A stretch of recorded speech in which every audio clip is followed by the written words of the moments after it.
You're listening to a Frequency Podcast Network production. Listen, there are all sorts of ways to claim that what you're doing is actually helping to save the planet. For instance, just last week, we explained carbon capture tax credits and how they seem pretty good, unless they're used to help burn more fossil fuels. Right now, there is an awful lot of money to be made by making your consumption of anything seem ethical, even green. And if there is one thing that many of us eat that we all know for certain is bad for the planet, it's beef. Like, we know it is really bad. Naturally then, if a company can find a way to tell you, well, this beef, our beef, isn't actually that bad. In fact, it's climate friendly. So grill up some steaks and forget the guilt. If they can really do that, then it's one thing, though, to say that something is climate friendly, to slap a label on it, to advertise it that way, and another thing entirely for scientific evidence to agree. So, climate-friendly beef? Really? Are we there yet? Will we ever get there? I'm Jordan Heath Rawlings. This is The Big Story. Kenny Torrella is a staff writer with Vox who reports on animal welfare. Hey, Kenny. Hi, Jordan. Thanks so much for having me on. You're welcome. It's always a pleasure to talk about the latest advancements in the beef industry. Are these advancements? Well, I'd argue that no, that it's a healthy dose of greenwashing coming from one of the country's largest meat producers. Okay, so what exactly is, I will say, so-called climate-friendly beef? Who's making it, as you mentioned?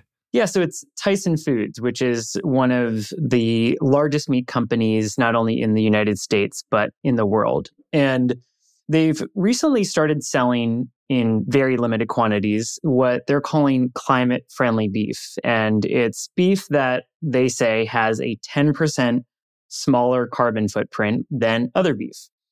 And I spent a lot of time trying to figure out what exactly makes this beef climate-friendly, what are they doing to achieve this 10% reduction, and what is it even a 10% reduction from? What is the baseline that they're measuring? But I didn't get any answers, either from Tyson or consultants that they worked with on the program, or even the United States government. The United States Department of Agriculture told me I'd need to file a FOIA request to get details. And so, I think transparency and answers are really important here because climate-wise, beef is the worst food for the planet. That was going to be my next question, is just for context. How huge is the beef industry? How bad is it? Like, when we say a 10% reduction, it doesn't sound like much, but at this scale, it might be huge. Yeah, it could be, and it would certainly lead to a large emissions reduction if Tyson and other meat companies could reduce their carbon footprint of beef by 10%. And that's because the beef industry is massive. Globally, we raise about 1.5 billion cows for beef and dairy. And cows globally account for 10% of all greenhouse gas emissions. So not just from the food system, but if you look at all greenhouse gas emissions in the world, around 10% just come from cows. Why don't we explain that before we get deeper into whether or not this is possible, how much of it is fact or fiction? How exactly does the cattle industry pollute the planet so massively? Yeah, so there are three main ways. And so the first is that, cows eat a lot of grass and also a lot of corn and soy. And when they eat these foods, it ferments in their stomach and they burp it out as methane, which is a highly potent greenhouse gas. It's much more potent than carbon dioxide. So that's the first way. The second is that cows poop a lot and their manure has a lot of nitrous oxide, which is even more potent than methane. Also, there's a lot of fertilizer, a lot of synthetic fertilizer used to grow the corn and soy that we feed to cows. And that fertilizer also contains a lot of nitrous oxide. And lastly, the third main way that cows pollute the planet is through all the land that we dedicate to cattle grazing and to growing corn and soy. And so, for example, in the Amazon rainforest, you've probably heard a lot about their deforestation problem. Most of it is land that is cut to graze cattle or to grow corn and soy. And so when all that land is deforested, it emits a lot of carbon dioxide into the atmosphere. And on the flip side, there's a problem that climate scientists call the carbon opportunity cost. And so it's this issue where if we just left that land as forest, it could draw down a lot of carbon. And so we're clearing that land, it releases emissions, and we're also foregoing this opportunity to use that land to suck up carbon. You mentioned that we're clearing these lands now. Is the cattle industry, the beef industry, still growing? I would wonder if after everything we've heard about how bad it can be for the planet, if it would at least be stabilizing or shrinking. Yeah, well, it depends where you look. In the United States, the beef industry has actually been slowly declining since the 1970s. Because that's when you started to hear a lot more concern over the high fat content of beef and red meat. And a lot of people started switching to chicken and fish. But globally, beef consumption is certainly on the rise, especially in lower income countries where right now meat consumption is very low. And they're trying to adopt more, Western styles of food consumption, which usually means a lot more meat and dairy. Do we know if, given everything you've described, if it is possible to reduce the emissions of the actual process of creating beef? Yeah, it's certainly possible. There are a number of different approaches that farmers and ranchers can take to reduce the carbon footprint of beef. And I'll actually say here that globally, the United States, the carbon footprint of a pound of beef is much lower than in most countries because in the US, we've put a lot of money into agricultural research and, adjusting the supply chain of beef to make it more carbon friendly. And so that means doing things like finding certain breeds of cattle who have a lower carbon footprint because maybe they turn food into meat more efficiently. It means using different practices to manage the manure from cows. And so it has a lower carbon footprint. And so we're in this strange tension with meat in which in the United States, we raise and produce meat much more efficiently than a lot of other countries. But at the same time, even though we've taken those efforts and made those strides, you could still argue that beef is essentially the coal of the food sector. It's by far the worst food for the planet, even though we figured out how to make it much more efficient. And so that's why a lot of climate scientists are skeptical and kind of raise their eyebrows when they see Tyson calling their beef so-called, climate-friendly beef. Maybe it's better than conventional beef if they can prove it, but it certainly doesn't make it climate-friendly. It's kind of like if you were to take a Hummer and make it 10% more efficient and say, this is a climate-friendly car. It's maybe better than the old Hummer, but it's quite a stretch to call it climate-friendly. What exactly is being done to make this beef different from the rest of the beef that Tyson produces or that America produces? So the problem is that we don't really know. Okay. I contacted Tyson. They declined to do an interview for the story. I also contacted Deloitte, which is a major consulting firm that is working with Tyson on this project. They too declined an interview request for this story, as did two environmental groups, the Environmental Defense Fund and the Nature Conservancy that advised Tyson on this project. They didn't want to talk to me either, nor did a third-party verification company that is working on this project also didn't want to talk to me. The USDA, when I asked the USDA, how are you verifying that this beef is 10% better for the climate than conventional beef? They said that if I wanted answers, I would have to submit a Freedom of Information Act request. I think it speaks volumes that, Tyson is going out there and saying, hey, we have this climate-friendly beef. And yet when journalists such as myself and journalists from other news outlets ask to show the math, they just say, sorry, we're not going to do that. So if you go to Tyson's website, the company is called Brazen Beef. There's a few different practices that they say they are employing with their farmers and ranchers to get this 10% reduction. And I can kind of briefly walk through those. Yeah. So, if you look at the first step of the supply chain, it's growing corn and soy to feed these cattle in the feedlot during the final few months of their lives. They spend the first major part of their lives actually out on pasture. But at the end, they're just eating corn and soy on a big feedlot. And so Tyson says that the farmers growing that corn and soy are doing things like planting cover crops, which can reduce soil erosion, or employing no-till farming, which means you're basically just not turning over the soil between harvests. And these are practices that climate scientists say have some environmental benefits. They're good for the soil, they're good for land management, but they don't really do much or maybe anything, depending on the farm, to actually reduce emissions. So maybe good for the environment, but not really cutting the carbon footprint of the beef. Okay. So that's one. The second is reducing fertilizer over application. So a lot of farmers just put way too much fertilizer onto their corn and soy crops. And so using technologies to reduce that fertilizer over application, again, climate scientists have told me this is a good thing to do. It's important, but without details, it's really hard to trust the claim that it's contributing to this big reduction.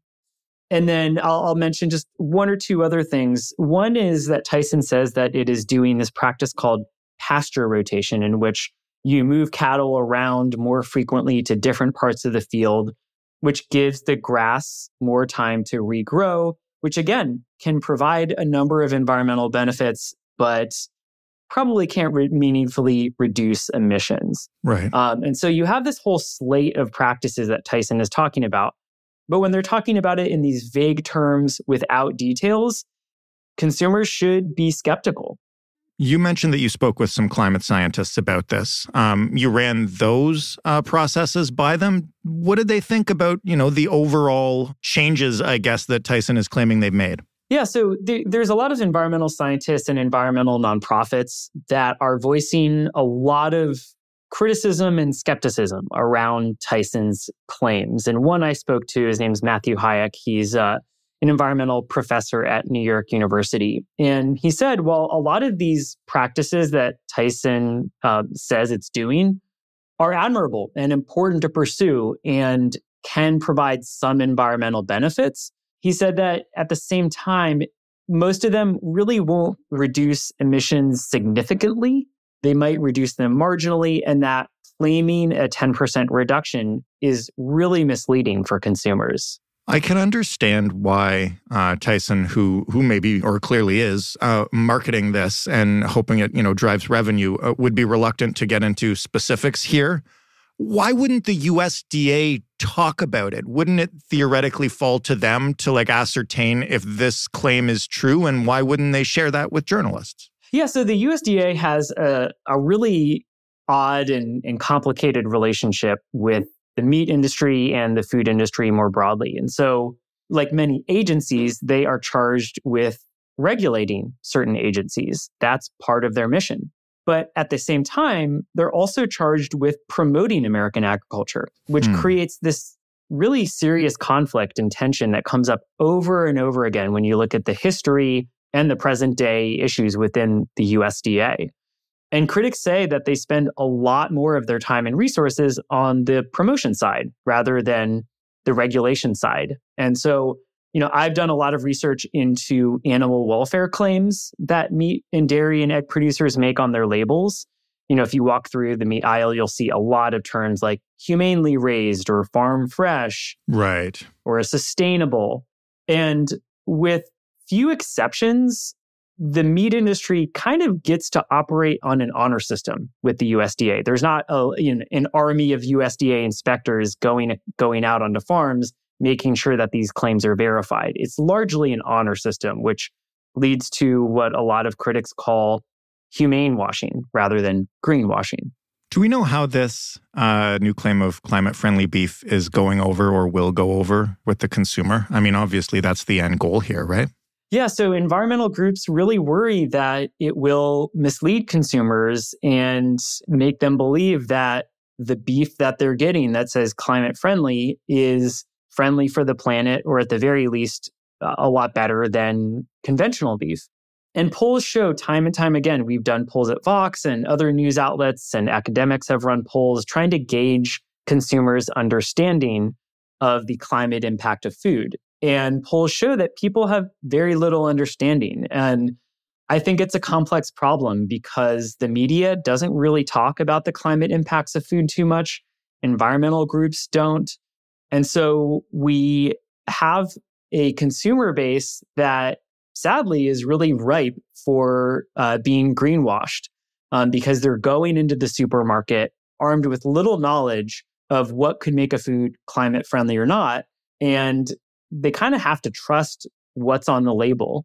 And so myself and other journalists and environmental advocates are really worried about kind of what this whole new world of climate-friendly meat labels could mean for the sustainability in the food system. What bigger options are out there to either help reform the beef industry or to move people away from it? Yeah, this is a tough question and a tough problem because the main thing to reduce emissions in the food system, the most effective way is really just to eat fewer cows and other animals, especially in rich countries like Canada and the United States, where our meat consumption is drastically higher than the global average. But that's become almost like a culture war issue now, right? Like proposing like you have to eat less hamburgers or you might have to give up a steak or two. Like that sets people off in opposite directions now, and it gets pretty ugly. You're absolutely right. And so that's why I kind of think of it as one of these wicked problems that is really hard to fix because we know it needs to change, but often when it's suggested, people's guard comes up. And so I think often what part of the problem is that it's usually framed as, an all or nothing. Either you're going to be an all-out carnivore or you're going to be a vegan. And I think it's important for listeners and just, the average person to understand that the levels of meat and dairy consumption, we're eating in the West are ahistorical. Our ancestors, even just a few generations ago, ate drastically less meat and dairy. And we've become accustomed to an abundant supply of cheap food. And part of that is, the fast food system, the supermarket system, and the globalized nature of our food supply. Mm-hmm. And so I don't have any easy answers on how to change this. I think part of the solution is, kind of trying to embrace this next generation of plant-based meat and dairy products. Although consumers, got excited about them for a few years and interest seems to be waning. And so I don't have any clear positive answers. I think part of the problem is that the knowledge level of the climate impact of our food system is maybe where, coal and energy production was in the 1990s. Most people just have no idea. So I think we're starting at a level where journalists, academics, and environmentalists need to begin educating the public just on the basics of this issue. And then maybe with that knowledge and that understanding down the road, we could start to have more constructive and positive conversations about rethinking our relationship to meat. Good thing we have so much time to play with and it's not an emergency. Yeah, you're absolutely right there. One last question, and thank you for this. Did you FOIA the USDA? Are we going to find out eventually what they did here? All I'll say right now is that I'm working on it. And I really want to get to the bottom of this. So I'm invested in figuring it out. All right. Well, we'll talk to you soon, hopefully. Kenny, thank you again for this. Yeah, thank you so much, Jordan. I really appreciate your time. Kenny Torrella, writing in Vox.